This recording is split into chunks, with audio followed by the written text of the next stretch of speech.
당사자 소송하시는 분들 상담하다 보면 특이한 문제점이 하나 발견됩니다. 자기 거주지가 아닌 곳에서 재판을 하는 경우가 있습니다. 재판 관할은 민사소송법에 규정이 되어 있는데요. 여기 보시면 민사소송법 2조에 보통재판적이라고 해서 소송은 피고의 보통재판적이 있는 곳의 법원이 관할한다. 사람의 보통재판적은 그의 주소에 따라 정한다. 그래서 2조, 3조를 합치면 어떻게 됩니까?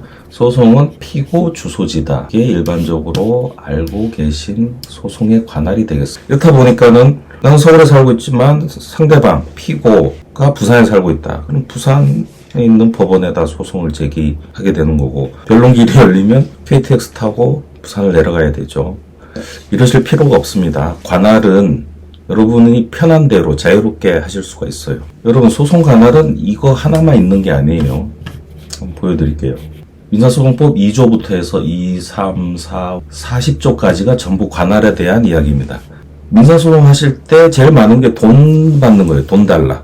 금전청구. 자, 금전청구의 관할은 어디일까요? 여러분들, 관할이 하나라는 생각도 버리셔야 됩니다. 일단 민사소송법 2조, 3조에 의해서 피고 주소지가 관할인 거는 틀림이 없습니다. 그렇지만 이것만 관할이 아닙니다. 자, 민사소송법 8조입니다. 재산권에 관한 소원. 제 민법 강의를 들으신 분들은 아시겠지만 재산권은 크게 물권, 채권으로 나뉩니다. 돈 받는 소송은 채권에 관한 소입니다. 거소지 또는 의무이행지의 법원에 제기할 수 있다. 의무이행지는 민법에 나와 있는데 돈 갚는 걸 생각해 보겠습니다. 자, 내가 돈을 빌려서 갚아야 돼요. 그럼 내가 돈을 갚을 때 어디서 갚아야 되냐? 이 얘기입니다. 의무이행지가. 돈 준비해 놨으니 와서 받아가세요 합니까? 아니면은 찾아가서 갚습니까? 송금을 할 때 내 통장에 넣어놓고 꺼내가세요 합니까? 아니면 제가 채권자 통장으로 송금합니까? 돈 갚는 건 원칙적으로 채권자한테 가서 갚습니다. 그러면 돈 갚는 소송의 경우에는 의무이행지가 어디가 됩니까? 채권자 주소지가 됩니다. 자, 그럼 정리하면 저는 서울에 살고 돈 갚을 사람은 부산에 살아요. 자, 그러면 민사소송법 2조, 3조에 의해서 피고 주소지, 즉 부산에 있는 법원에 관할이 있습니다. 그렇지만 이게 다가 아니라 8조에 의해서 돈 받는 내가 있는 곳의 주소지도 관할이 있습니다. 그 관할은 내가 고르면 돼요. 관할은 쇼핑할 수가 있습니다. 자, 그럼 관할이 2개만 있느냐? 아니면 3개, 4개, 여러 개가 생길 수 있어요. 사건의 내용에 따라. 내가 돈을 받는 소송이지만 돈을 빌려준 게 아니라 내가 교통사고를 당했거나 손해배상 청구를 한다. 그러면 민사소송법 2조, 3조에 의해서 상대방 가해자 주소지 관할에 소송을 제기할 수 있고, 또 돈을 받는 거니까 8조에 의해서 내 주소지 근처 관할에 할 수도 있고요. 이 경우에는 또 다른 관할이 있습니다. 18조 불법 행위에 관한 소를 제기하는 경우에는 행위지에 법원에 제기할 수 있다. 제가 교통사고를 당했는데 가해자가 부산 사람이고 저는 서울에 살고 있습니다. 그러면 관할이 어떻게 됩니까?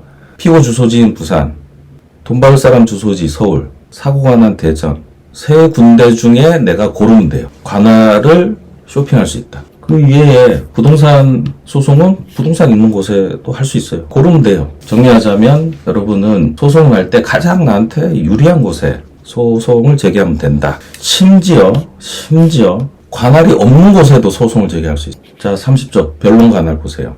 피고가 1심 법원에서 관할이 틀렸어요라고 말하지 않은 거예요. 본안에 대해서 변론하거나 변론 준비 기일에서 진술하면 그 법원은 관할권을 가진다. 둘하고 아무 관계없는 곳에 엉뚱한 데다 딱 제기했는데 피고도 거기 가서 변론을 해요. 서면을 낸다든지. 그러면 그곳에 관할이 생겨버립니다. 그리고 관할은 합의도 가능합니다. 합의 관할. 당사자는 합의로 1심 관할 법원을 정할 수 있고, 그곳만 생기는 게 아니라 그곳에도 생기는 거예요. 법이 정한 관할이 있고 합의한 관할이 있고, 그거 상관없이 엉뚱한 데 해도 변론을 하면 그쪽에 관할이 생깁니다. 수많은 관할 중에 당사자 편의에 따라 쇼핑을 하는 거예요. 자, 그럼 소송을 당하는 쪽은 무조건 원고가 제기한 관할에 따라야 하느냐?